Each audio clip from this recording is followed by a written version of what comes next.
تو انسان اس پاکیزہ ترین پیغام تک کو اپنے مطلب کے لیے برتنے لگتا ہے، ٹوسٹ کرنے لگتا ہے اپنے ویسٹڈ انٹرسٹ کے لیے.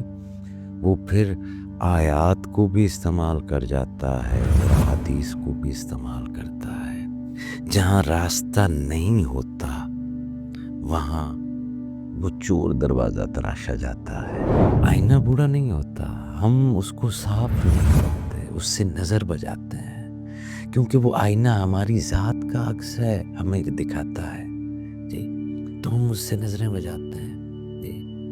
اور جب ہماری نظر تھک جاتی ہے اس کو دیکھ دیکھ کر اور ہم کمفرٹ زون سے، تساہل پسندی سے باہر نہیں آنا چاہتے، تو ہم گرد کو تقدیر سمجھ لیتے ہیں.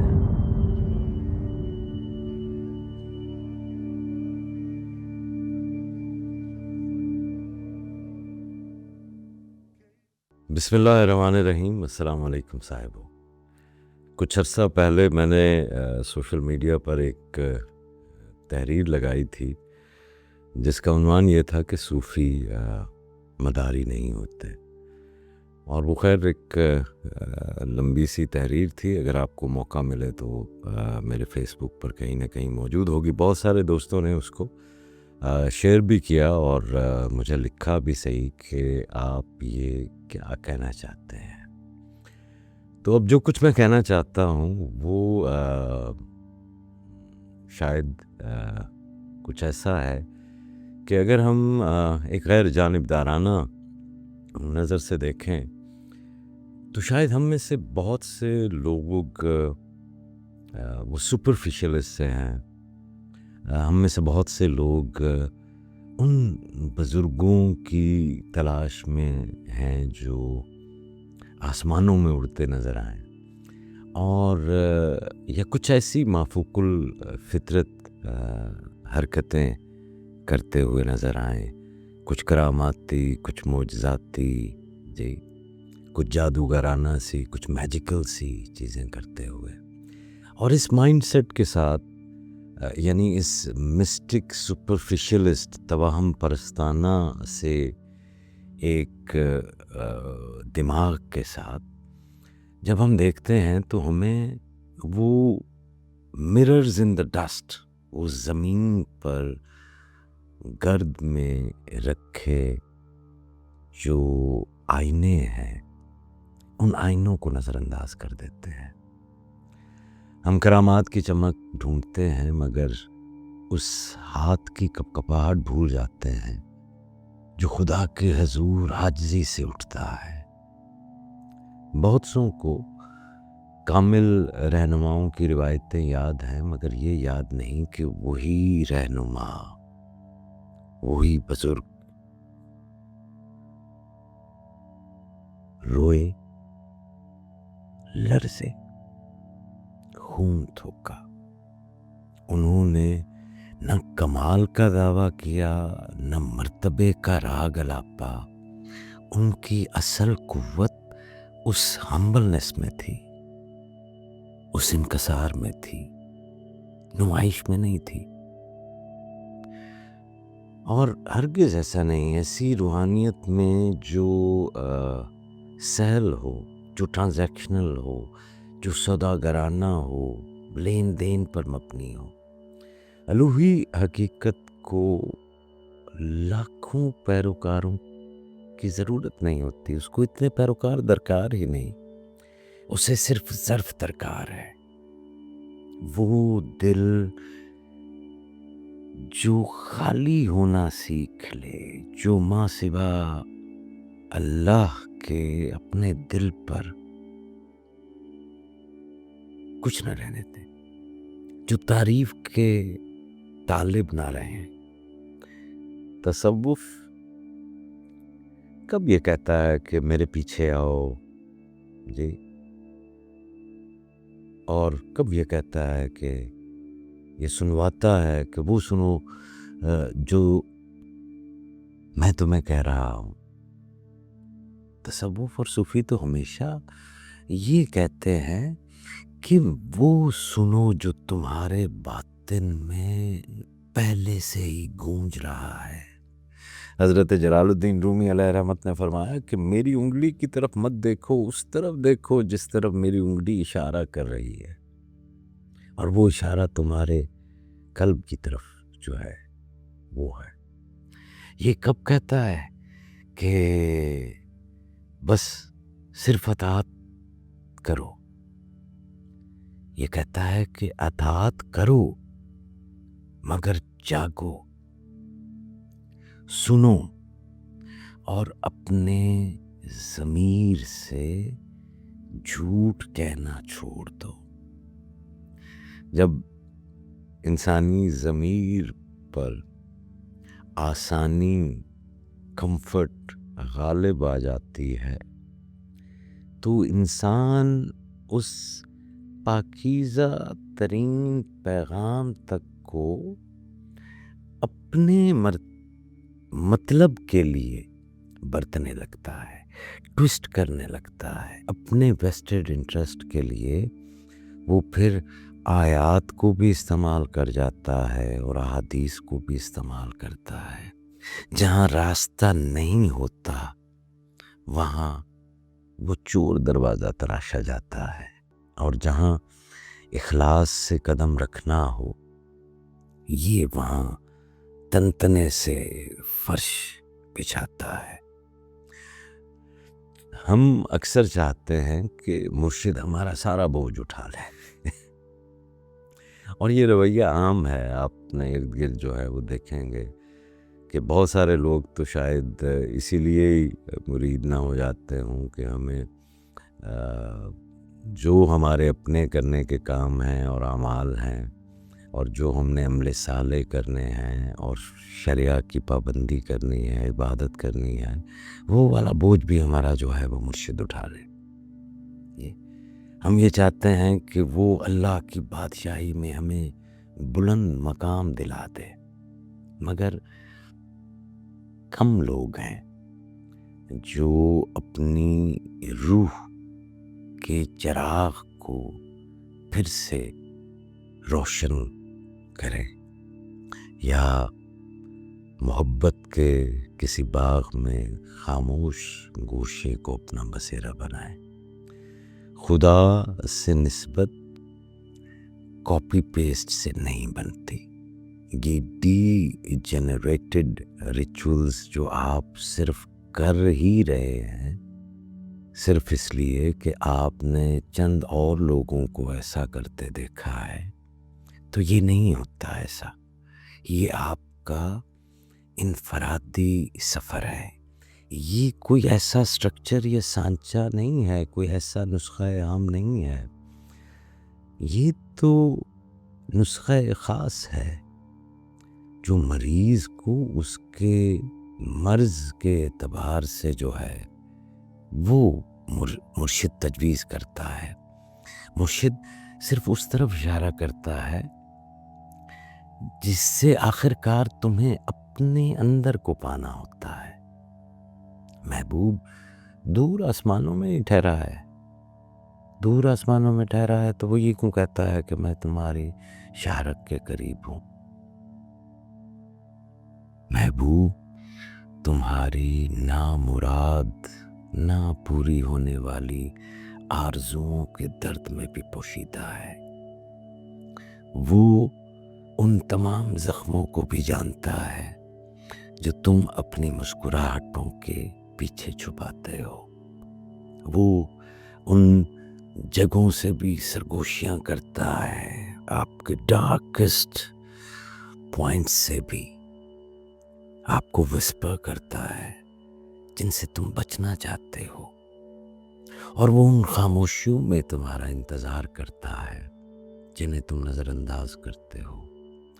تو راہ تصوف فوراً پہنچ جانا نہیں ہے، یہ ایک کیپیسٹی بلڈنگ ہے۔ یہ یوں ہے کہ اس سفر کے لیے آپ کا ظرف اور آپ کی زاد راہ جو ہے وہ ہو جائے اور آپ سفر کے برابر بنتے چلے جائیں۔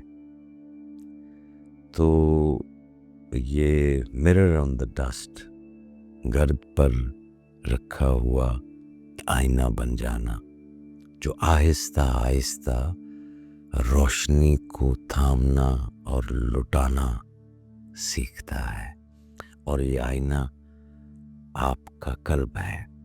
سوچیں ذرا کہ آئینہ خود سے روشن نہیں ہوتا، اس کی ساری قیمت اسی میں ہے کہ وہ اپنی طرف سے کچھ بھی نہ رکھے، وہ امیج کو رکھ نہیں رہا ہے، وہ منعکس کر رہا ہے، ریفلیکٹ کر رہا ہے۔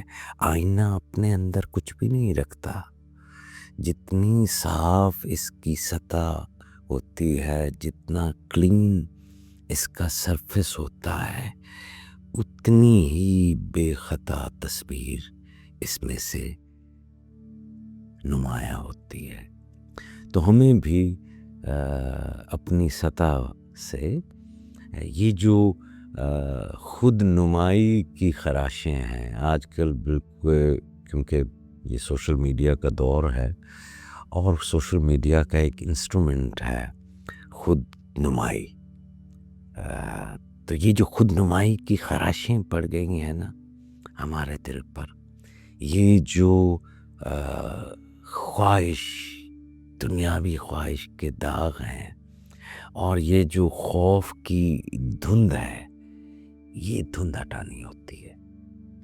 تو جب آپ تصور کریں کہ جب آپ اپنے دل کے صحن میں بیٹھ کر اپنے دن کے ایک سچے لمحے کو یاد کرتے ہو، وہ لمحہ جس میں تم نے اپنے ضمیر پر پردہ ڈالا، تو یوں لگتا ہے جیسے انگلی سے آئینے پر جمی گرد ہلکی سی صاف ہو رہی ہو،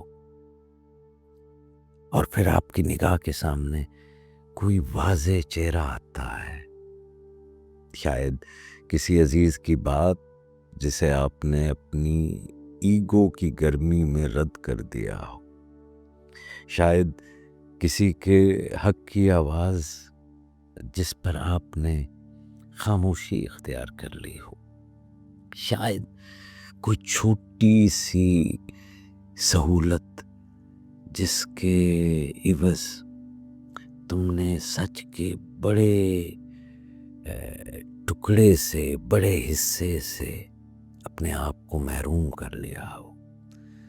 وہیں سے صفائی شروع ہوتی ہے۔ یہی چیزیں ہوتی ہیں، بڑی بڑی چیزیں نہیں ہیں، آپ کو صرف اپنے اندر جھانکنا ہے۔ یہ اس mirror on the dust، یہ آپ کا جسم خاک کا ہی بنا ہے نا، ڈسٹ کا ہی ہے جی، تو اس کے اوپر یہ آئینہ پڑا ہے، تو یہاں سے صفائی شروع ہوتی ہے جب آپ اپنی ضمیر کی ان آوازوں کو سننا شروع کر دیتے ہیں، تو پھر یہ زنگ کہہ لیں، آپ اسے گرد کہہ لیں، یہ ہٹنا شروع ہوتی ہے۔ یہیں سے آئینہ روشنی کے قابل بنتا ہے۔ بہت عرصہ ہو گیا، ایک دفعہ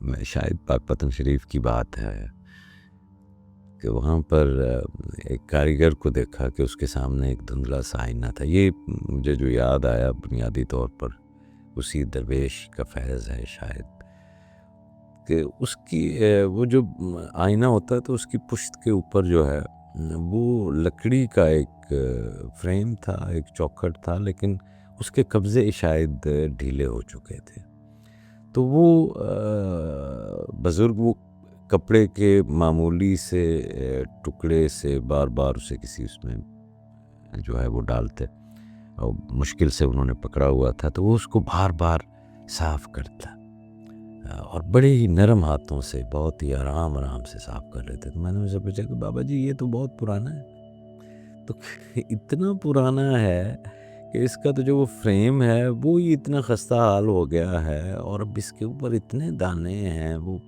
آپ کو پتہ ہے نا، وہ آئینے کے اوپر اگر بہت پرانا ہو جائے تو وہ زنگ کے پیلے پیلے سے دانے جو ہے وہ بھی پڑ جاتے ہیں، تو وہ اس کو بڑے آہستگی سے جو ہے وہ صاف کر رہے تھے۔ تو میں نے پوچھا کہ بابا جی آپ کو لگتا ہے کہ اس میں سے یہ صاف ہو جائے گا اور دوبارہ اس میں سے آپ کو عکس نظر آنے لگ جائے گا؟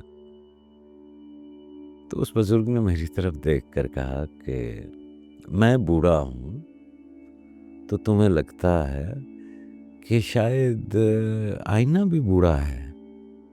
آئینہ بوڑھا نہیں ہوتا. ہائے ہائے. اب ذرا اس کی گہرائی کو جانچنے کی کوشش کیجئے گا. دل بوڑھا نہیں ہوتا، آئینہ بوڑھا نہیں ہوتا. یہ جو خاک ہے یہ بوڑھی ہونے لگتی ہے. تو انہوں نے مجھے کہا تمہیں لگتا ہے کہ میں کیونکہ بوڑھا ہوں، خاک کا بنا ہوا ہوں، تو تمہیں لگتا ہے کہ آئینہ جو ہے وہ بھی بوڑھا ہو گیا ہے. گرد بوڑھی نہیں ہوتی جی. ہم بس اس آئینے سے نظریں بچاتے ہیں جی. آئینہ بوڑھا نہیں ہوتا، ہم اس کو صاف نہیں کرتے، اس سے نظر بچاتے ہیں. کیونکہ وہ آئینہ ہماری ذات کا عکس ہے، ہمیں دکھاتا ہے جی. تو ہم اس سے نظریں بچاتے ہیں جی. اور جب ہماری نظر تھک جاتی ہے اس کو دیکھ دیکھ کر، اور ہم ایک کمفرٹ زون سے، تساہل پسندی سے باہر نہیں آنا چاہتے، تو ہم گرد کو تقدیر سمجھ لیتے ہیں. میں نے اس سے بابا جی سے کہا کہ بابا جی یہ دھبا اتنا اگر گہرا ہو کہ اترتا ہی نہ ہو، یہ جو آپ کے آئینے پر ہیں، تو اس نے جواب دیا کہ پھر ہم جلدی میں ہیں. کوئی دھبا ایسا نہیں ہے جو نہیں اترتا. آپ کا ہاتھ جلدی میں ہے، یا آپ کا ہاتھ کمزور ہے، آپ کے اندر صبر نہیں ہے. کوئی دھبا بھی ایسا نہیں جو نہ اترتا ہو. یہ سب استغفار کے اس کپڑے سے تمام جتنے بھی گہرے سے گہرے دھبے ہیں یہ اتر جاتے ہیں. تو تب میں نے دیکھا کہ آئینے سے روشنی غائب نہیں تھی، میں اجرت کے اندھیرے میں تھا. تصوف اسی لیے صبر سکھاتا ہے کہ آپ اپنے ہاتھ کو نرم رکھیں، کپڑے کو مستقل رکھیں، اور روشنی کے آنے میں جلدی نہ کریں. ہم نے اکثر یہ رویہ دیکھا ہے نا کہ یکدم لوگ عبادات کی طرف شروع ہوتے ہیں اور پھر جو ہے وہ رک جاتے ہیں اور بالکل ہی عبادات سے دور ہو جاتے ہیں جی. تو ہم جلدی میں ہوتے ہیں جی. ہم روشنی کو ریسیو کرنے کی جلدی میں ہوتے ہیں. اب یہ تو ایک پروسیس ہے جی. اور پھر وہ کیونکہ جلدی سے آ نہیں رہی، روشنی تو خود آتی ہے نا. آئینہ صاف نہیں کر رہے اور روشنی کا انتظار کر رہے ہیں. روشنی ہے، آئینے کو صاف ہونے میں دیر لگتی ہے. تو صبر کے ساتھ، پھر اسی لیے صوفی کہتے ہیں کہ استقامت کے ساتھ اگر لگے رہو گے تو روشنی خود آتی ہے. کون سی روشنی؟ وہ جو تعریف سے پہلے خاموشی میں ظاہر ہوتی ہے، وہ جو تمہیں بات بڑھانے کی بجائے بات کم کرنے کی دعوت دیتی ہے، جو کہتی ہے کہ بے دھیانی میں لفظ مت پھینکتے چلے جاؤ، اور یہ جو صوتی ساؤنڈ پولوشن آپ نے اپنے لفظوں کے ساتھ کر دی ہے، اس سے باز آ جاؤ. وہ روشنی جو بیچ بازار میں کسی بحث کے میدان میں تمہاری زبان پر لگام دیتی ہے، وہ روشنی جو اکیلے میں تمہاری آنکھ کو نم کرتی ہے جی. سچا ذکر صرف زبان سے نہیں، سچی قناعت صرف مال سے نہیں، سچی محبت صرف دعوے سے نہیں. تم جب ایک لمحہ کے لیے جرأت کرتے ہوئے اندر اترتے ہو تو دیکھتے ہو کہ تمہاری زندگی میں کتنی چیزیں ہیں، کتنے چور دروازے تم نے اپنے لیے کھول رکھے ہیں، کتنی آسانیاں ہیں جن کے پیچھے صرف ٹال مٹول کر کے تم چھپے ہوئے ہو، کتنی مرتبہ تم نے اپنے آپ کو یہ دلاسا دیا کہ کل سب کچھ ٹھیک کر دوں گا، اور وہ کل اس مرر آف دی ہارٹ پہ ایک نئی گرد کی لہر اور ایک نئی گرد کی تہ بن جاتا ہے۔ کتنی مرتبہ آپ نے بلیمنگ سیلف کے ذریعے دوسروں کو ذمہ دار ٹھہرایا، حالات، لوگ، زمانہ، جی، اور یہ تمام الزام، یہ تمام بلیمز پھر ایک نئی دراڑ بن جاتے ہیں اس آئینہ پر۔ کتنی بار تعریف کے انتظار میں نیکی کی، اور جب واہ واہ نہ ملی تو دل بجھ گیا، اور پھر تم نے خود سے ہی کہا کہ یہ راہ میرے لیے نہیں ہے، یہ تو بڑے لوگوں کے لیے ہے۔ حالانکہ راہ تو تب ہی تمہارے لیے بنتی ہے جب تم تعریف سے آزاد ہو جاؤ، اس اپریسیشن سے۔ یہ انسان ریکگنائز کریں گے، ان کی ریکگنیشن اور ان کی اپریسیشن کتنا معنی رکھتی ہے اور کتنی لانگ لاسٹنگ ہے۔ آج کے اس دور میں جہاں پر اٹینشن سپین، آپ کی توجہ کا ارتکاز ہی اب تو خیر 30 سیکنڈ سے بھی کم ہو گیا ہے،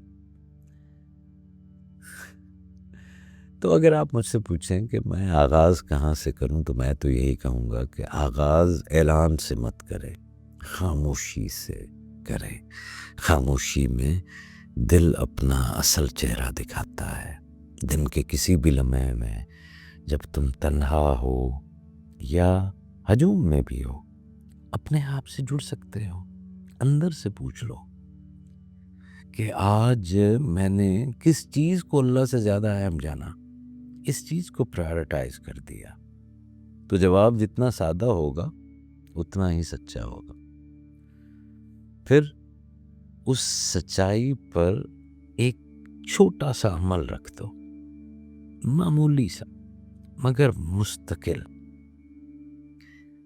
کسی حقدار کو اس کا حق لوٹا دو۔ آپ کے ارد گرد جو پرہیزگار لوگ ہیں،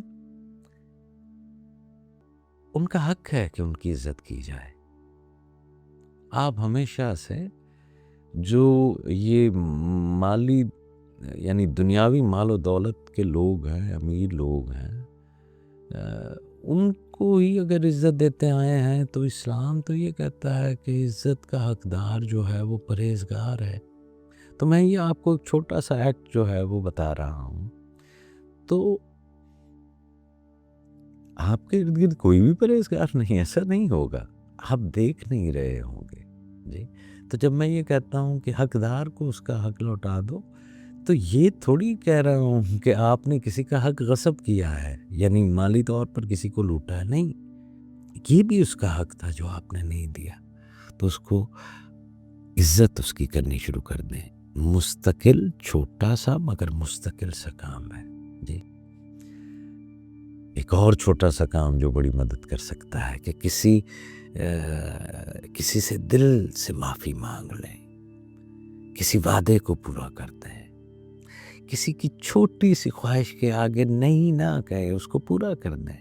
یہ چھوٹے اعمال بظاہر ہیں، یہ آئینے پر کپڑے کے وہ نرم نرم چکر ہیں جن سے آپ گھما رہے ہیں، انہی سے منظر صاف ہوتا ہے، آپ کی آنکھیں بدلتی ہیں، آپ کا زاویہ نگاہ بدلتا ہے، پھر دنیا بدلتی ہوئی محسوس ہوتی ہے، جی۔ تو یہ چھوٹے چھوٹی چیزیں، کیونکہ اگر تم کہو کہ دل بھاری ہے، جی، اٹھتا ہی نہیں ہے، تو یاد کرو محبوب تمہاری نامراد آرزوؤں کے درد میں پوشیدہ ہے۔ یہ درد سزا نہیں، سند ہے۔ یہ درد سند ہے کہ تم ابھی زندہ ہو۔ جس دن دل کو درد محسوس نہ ہو، اس دن آئینہ جو ہے وہ مردہ ہو جاتا ہے۔ لہٰذا اپنے درد سے، اپنے پین سے کیوں بھاگ رہے ہیں؟ اس کے ساتھ بیٹھے۔ درد آپ کی تربیت کرتا ہے، وہ آپ کو سکھاتا ہے کہ تم کتنی چیخوں کے بیچ بھی خاموش رہ سکتے ہو، تم کتنی کامیابیوں کے بعد بھی جھک سکتے ہو، تم کتنی پسندیدہ چیزوں کو چھوڑ کر بھی پوری کی پوری طرح ایک مکمل زندگی جی سکتے ہو۔ تو جب آپ اپنے درد کے ساتھ بیٹھتے ہو تو اس میں خدا کی سرگوشی کو سننے لگتے ہو، وہ تمہیں یاد دلاتا ہے کہ تمہاری جگہ آسمان میں نہیں چھینی گئی، جو تمہارا مقام ہے جی وہ تمہارے دل کے اندر خالی پڑی ہے، تمہارے آنے کی منتظر ہے۔ تو کچھ لوگ پوچھتے ہیں کہ مرشد کی ضرورت ہی پھر کیا رہی؟ ضرورت یہی ہے کہ وہ ہمیں ہمارے اندر کی طرف لوٹا دے، وہ ہمیں بتائے کہ جو ہم دور میں ڈھونڈ رہے ہیں وہ نزدیک میں کھویا ہوا ہے، جو ہم اوپر کہیں آسمانوں میں ڈھونڈ رہے ہیں وہ میرے اپنے اندر کی گہرائیوں میں جڑا ہوا ہے۔ تو یہ جو کنیکشن ہے یہ پھر وہ مرشد بتاتا ہے، وہ راستہ دکھاتا ہے، وہ کیپیسٹی بلڈنگ کرتا ہے جی۔ تو وہ راستہ دکھاتا ہے، قدم آپ کے ہوتے ہیں، وہ آئینے پر سے میل اتارنے کا سارا عمل آپ کو سمجھاتا ہے، مگر وہ گرد تمہارے اپنے کپڑے سے ہی اترے گی، اس کو جتنی استقامت سے جو ہے وہ کرو گے۔ اور جب تم کہیں بے بس پڑ جاتے ہو، کہیں ہمت ہارنے لگتے ہو، تو وہ تمہارے ساتھ کھڑا ہو جاتا ہے، وہ تمہاری مدد کرتا ہے، مگر امداد تمہارے ہاتھ کی حرکت کے ساتھ چلتی ہے جی۔ وہ اس اخلاص کو مہمیز دیتا ہے۔ تو آپ اپنے ساتھ بیٹھا کریں روزانہ چند منٹ کے لیے ہی، ایک نامکمل سا ہی صحیح، اگر آپ لوگوں کے لیے اتنے ضروری ہیں تو آپ اپنے لیے بھی تو بہت ضروری ہیں۔ اگر آپ کی کمپنی دوسروں کو مزہ دے رہی ہے تو آپ خود اپنی کمپنی کا مزہ جو ہے وہ کیوں نہیں لے رہے؟ تو کوئی ایسا کوئی لمبا چوڑا وظیفہ نہیں ہے، ایک سادہ یاد ہے، یہ مت بھولیں کہ آپ کا جوہر روشنی ہے جی، آپ کا جوہر روشنی ہے، نور ہے، آپ کا جوہر آپ کی روح ہے۔ The essence of your life is your spirit، light ہے جی۔ اور یہ جو آپ کا دل ہے یہ روشنی لوٹانے کے لیے ہے۔ تو اس کے اوپر جو حرص ہے، جو ہوس ہے، جو خوف ہے جی، جو لالچ ہیں، ان سب کو اپنے ان چھوٹے چھوٹے اعمال کے کپڑے سے اسی بزرگ کی طرح جو ہے وہ صاف کرتے رہیے، استقامت کے ساتھ اور صبر کے ساتھ، اور جلدی نہیں۔ آپ کو کیونکہ سکھایا جاتا ہے آپ کو کچھ پروف کرنا ہے تو آپ اس چکر میں پڑے ہوئے ہیں۔ آپ کو بھیا کچھ پروف نہیں کرنا اللہ تعالیٰ کے سامنے، اللہ تعالیٰ کو آپ کے اندر باہر سب پتہ ہے۔ یہ لوگوں کو آپ پروف کرتے ہیں نا، اللہ تعالیٰ کے سامنے تھوڑی کچھ پروف کرنا ہے۔ تو بس جب آپ وہ لگے ہوئے ہیں تھوڑی تھوڑی اپنی صفائی میں، تو وہ دیکھ رہا ہے اور پھر وہ خود کہتا ہے کہ میری طرف ایک قدم بڑھو تو میں تمہاری طرف 10 قدم جو ہے وہ بڑھتا ہوں۔ اس کی امداد شامل ہے، پروف کرنے کے لیے نہیں اور جلدی نہیں، بس لگے رہیں۔ آپ کو اس عمل سے دلچسپی ہونی چاہیے، روشنی موجود ہے، کہیں نہیں گئی ہے، اس لیے باہر نہیں آ رہی کہ آئینے کے اوپر گرد ہے جی۔ آئینے کو صاف کرنے کے لیے صبر اور استقامت کے ساتھ خود ہی یہ چھوٹی چھوٹی چیزیں جو ہے وہ کرتے رہیں۔ تو آپ اپنے آپ پر غصہ نہ کریں، غصہ بھی گرد ہوتی ہے میری جان، اپنے اوپر ہی غصہ کرنے لگ جاتے ہو جی۔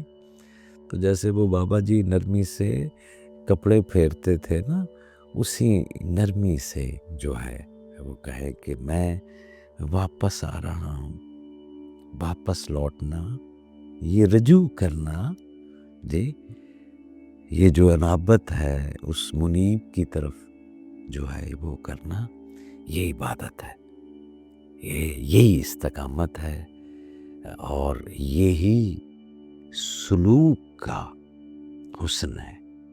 دس از دا بیوٹی آف راہ سلوک، وہ مقام جہاں تم اپنے رب کے قریب سے قریب ہوتے چلے جاتے ہو، جھکتے ہی چلے جاتے ہو، اور بھی نیما ہو فقیرہ، اور بھی نیما ہو۔